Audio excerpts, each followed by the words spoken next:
صلو علی الحبیب صلی اللہ تعالی علی محمد صلی اللہ علیہ وسلم۔ تو سوال میں ذکر کی گئی حدیث کی مراد اور محل کیا ہے، اس کی وضاحت کرتے ہوئے ابو الحسن ابن بطال رحمۃ اللہ تعالی علیہ آپ لکھتے ہیں، امام طبری رحمۃ اللہ تعالی علیہ نے فرمایا کہ یسروا ولا تعسروا کا معنی یہ ہے کہ نفلی کاموں میں آسانی پیدا کرو اور تنگی نہ کرو، یعنی وہ کام ہرگز مراد نہیں جو اللہ تعالیٰ کی جانب سے فرض اور لازم ہے۔ یسروا ولا تعسروا کا معنی یہ بھی ہے کہ ان فرض کاموں میں بھی آسانی پیدا کرو کہ جن کے بجا لانے میں اللہ تعالیٰ نے تخفیف اور آسانی کا حکم دیا ہے، مثلا کھڑے ہونے سے عاجز ہونے کی صورت میں بیٹھ کر نماز پڑھنا، حالت سفر یا حالت مرض میں روزہ چھوڑنا، اور اس جیسے دیگر رخصت پر مشتمل فرائض و واجبات ہیں کہ جن میں اللہ تعالیٰ نے اپنے بندوں کو رخصت اور آسانی مہیا کی ہے۔ یسروا ولا تعسروا کی مراد میں سے یہ بھی ہے کہ نفلی کاموں میں آسانی اور انہیں اس طریقے سے بجا لانے کا حکم دینا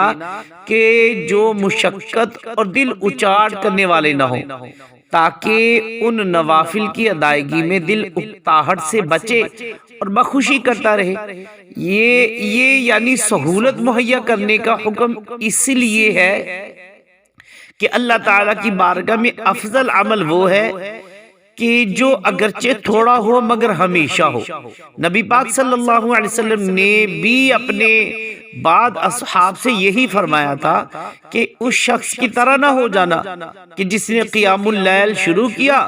مگر پھر چھوڑ دیا۔ امام طبری رحمۃ اللہ تعالی علیہ کے علاوہ دیگر علماء نے فرمایا کہ نبی پاک صلی اللہ علیہ وسلم کے نرمی اختیار کرنے کا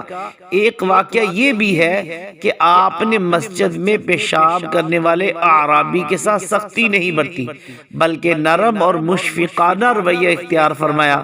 نبی پاک صلی اللہ علیہ وسلم نے فرمایا، حد سے بڑھنے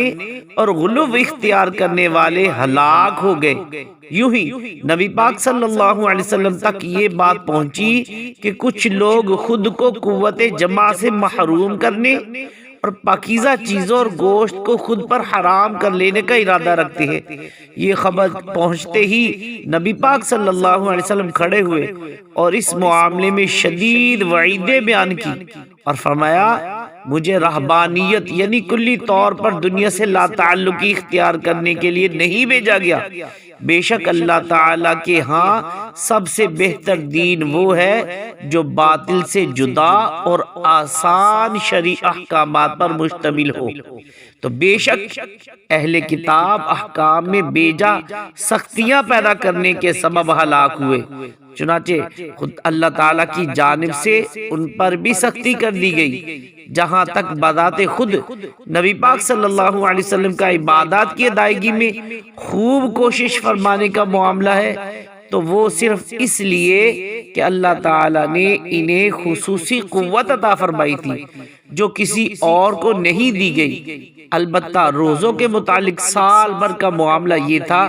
کہ کبھی کبھار روزے رکھتے اور بعد اوقات چھوڑ دیتے، یوں ہی رات کا کچھ حصہ عبادت کرتے اور کچھ دیر آرام فرمایا کرتے۔ آپ جب بھی کسی عمل کو شروع فرماتے تو اس پر مداومت اختیار کرتے، یعنی ہمیشہ کرتے۔ اکثر خلاصہ یہ ہے کہ سب سے بڑھ کر جس ہستی کی اتباع کا حق ہے وہ ہستی اللہ تعالیٰ کے رسول صلی اللہ علیہ وسلم کی ذات مبارکہ ہے کہ جنہیں اللہ تعالیٰ نے اپنی رسالت اور وحی کے لیے چن لیا ہے۔ تو فقیہ اعظم ہند مفتی شریف الحق امجدی رحمۃ اللہ تعالی علیہ آپ لکھتے ہیں، بشروا ولا تنفروا کا معنی بیان کرتے ہوئے آپ لکھتے ہیں کہ بشارت کے معنی اچھی خبر دینا ہے۔ مطلب یہ ہے کہ جو لوگ نو مسلم ہیں یا جو بچے قریب البلوغ ہیں انہیں دین کا رفتہ رفتہ پابند بناؤ۔ والیان مملکت اور حکام پر لازم ہے کہ لوگوں پر شفقت اور مہربانی رکھیں ان پر ان کی طاقت سے زیادہ بوجھ نہ ڈالے، لوگوں کو اللہ کی رحمت، اس کے فضل و کرم کی امید دلائیں، اور لوگوں کے سامنے اس کے وسعت کرم اور رحم کو بیان کرے، صرف اس کی شان قہر اور جلال نہ بیان کرے۔ ایسا برتاؤ نہ کرے کہ لوگ بھڑک اٹھے۔ تو اللہ پاک سے دعا کرتے ہیں کہ جو ہم نے سنا ہے، جو سنایا ہے، اس کو یاد رکھ کر اس پر عمل کر کے اسے دوسروں تک بھی پہنچانے کی توفیق عطا فرمائے۔ آمین بجاہ النبی الامین صلی اللہ علیہ وسلم۔